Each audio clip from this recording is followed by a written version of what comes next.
अस्सलाम वालेकुम students, BBA 6 बेटा आज है हमारा लेक्चर नंबर 12। और जैसे कि आपको पता है कि लेक्चर नंबर 11 में मैंने आपको इंट्रोडक्शन दिया था कॉन्फ्लिक्ट ऑफ लॉस का। ठीक है, मैंने आपको ये बात बताई थी कि अगर आपके बिज़नेस में किसी भी किस्म का कोई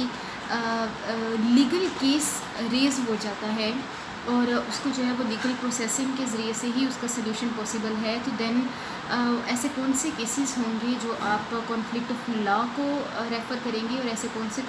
केसेस होंगे जो कॉन्फ्लिक्ट ऑफ लॉ से बाहर होंगे। तो आज बेसिकली जो हमारा टॉपिक है वो है कॉन्फ्लिक्ट ऑफ लॉस की को प्रोसेस करने का टॉपिक है। ठीक है, यानी कि ये प्रोसेस एक्चुअली होता क्या है और कॉन्फ्लिक्ट ऑफ लॉज जो है वो केस को किस तरह से डील करता है, ये आज हमने पढ़ना है। Basically conflict of law itself एक लॉ है जो कि उन केसेस के बारे में है जो जिन केसेस में ड्यूअल नेशनैलिटी लेजिस्लेशंस आती हैं। ठीक है, जैसे मैंने कल आपको पाकिस्तान और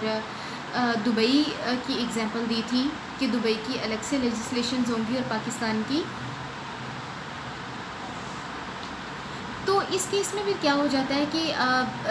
when two countries when the laws और the legislation of the two country are included in the one case और one legal case, then there should be a proper process to deal with that sort of cases, especially in the international business। तो बेटा सबसे पहले जो इसका process है ये total 3 steps पे कंसिस्ट करता है। कॉन्फ्लिक्ट ऑफ लॉ केस को जिस तरह से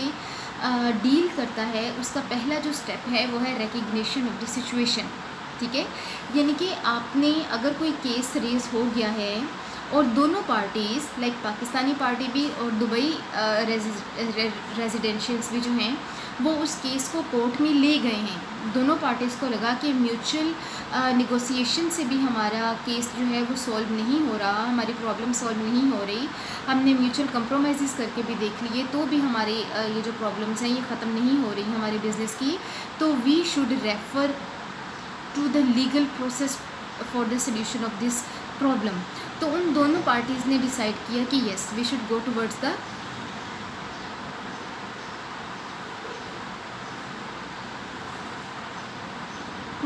कोर्ट।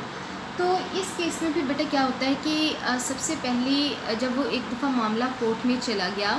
तो कॉन्फ्लिक्ट ऑफ लॉ ने सबसे पहले, यानी कि ये एक ऐसा लॉ है जिसके आगे सब सेक्शंस बहुत ज़्यादा हैं। आप आई डोंट नो कि आप में से किसी का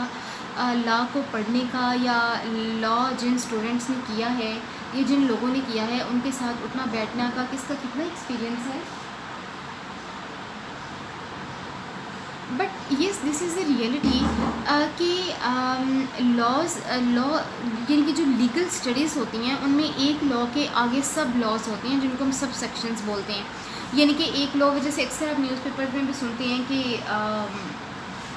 नंबर 123 और मुकदमा नंबर 124 या कानून नंबर ये वो बला, मतलब इस तरह की चीज़ें। एक बेसिक कानून होता है और फिर आगे से उस कानून को उस कानून की सब डिवीज़न की गई होती है डिफरेंट सिचुएशंस के लिहाज से कि अगर इस कानून की हेड में कोई केस आ जाता है लेकिन उसकी सिचुएशन डिफरेंट है तो फिर उसको किस सेक्शन के तहत जो है सॉल्व करना है, अगर सिचुएशन डिफरेंट है तो फिर किस सेक्शन के तहत सॉल्व करना है, अगर सिचुएशन डिफरेंट है तो फिर किस सेक्शन के तहत सॉल्व करना है। ठीक है, तो सबसे पहले कॉन्फ्लिक्ट ऑफ लॉ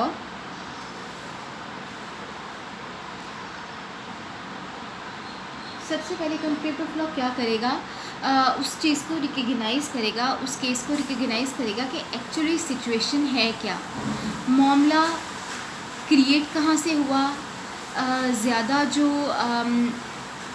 गलती हुई है वो किस पार्टी की तरफ से हुई है, क्यों हुई है,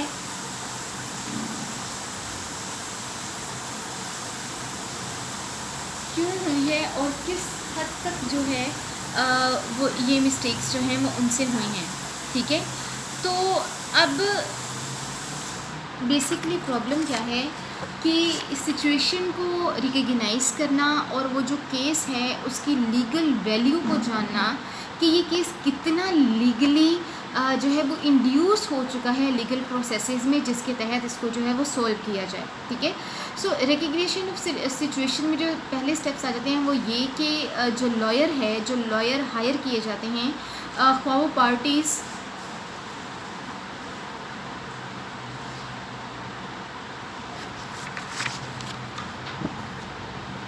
ख्वाह वो पार्टीज़ जो हैं वो दो डिफरेंट लॉयर्स को हायर करें, यानी कि अपने अपने तौर पे, या दोनों पार्टीज़ मिलके किसी एक लॉयर को हायर कर लें, तो उस केस में भी क्या होगा, उस केस में फिर यही होगा कि सबसे पहले क्या होना है,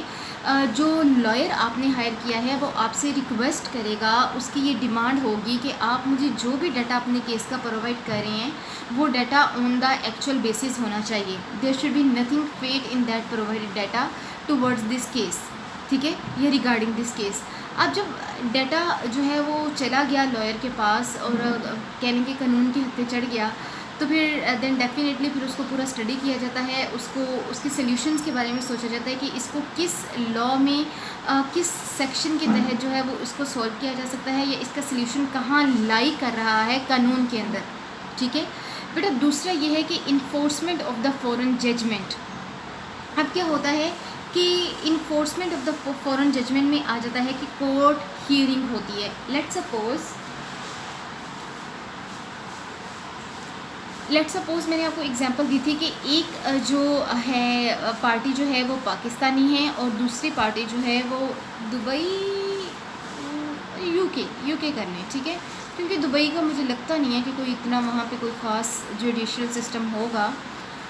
लेकिन अगर हुआ भी तो that's very well and good. लेकिन यूके का क्योंकि फेमिलियर हैं हम उस सारी चीज़ों के साथ, तो इस वजह से मैं आपको वहाँ के एग्जांपल दूंगी। अब लेट्स सपोज कि एक पाकिस्तान की पार्टी है और एक यूके की रेजिडेंशियल्स हैं, और इन दोनों ने मिलके एक कॉन्ट्रैक्ट किया और उस कॉन्ट्रैक्ट में कोई डिस्प्यूट रेज़ हो गया, ठीक है, यानी कि केस रेज़ हो गया। अब ये डिस्प्यूट जो है ये कहाँ जाएगा, ये कोर्ट में जाएगा, यानी कि लॉयर के पास जाएगा, और लॉयर अल्टीमेटली उसको क्या करेगा, कोर्ट को रेफ़र कर देगा, ठीक है, और कोर्ट में जजेस होंगे। अब जजेस जो हैं वो कोई पाकिस्तानी जज, अगर तो वहाँ पे यूके की अदालत में, यूके के कानून में कुछ पाकिस्तानी जजेस हैं जो कि डील करते हैं ऐसे मामलात को जो कि बिज़नेस के लिहाज से और पाकिस्तान के लिहाज से जो है वो हो जाते हैं, तो फिर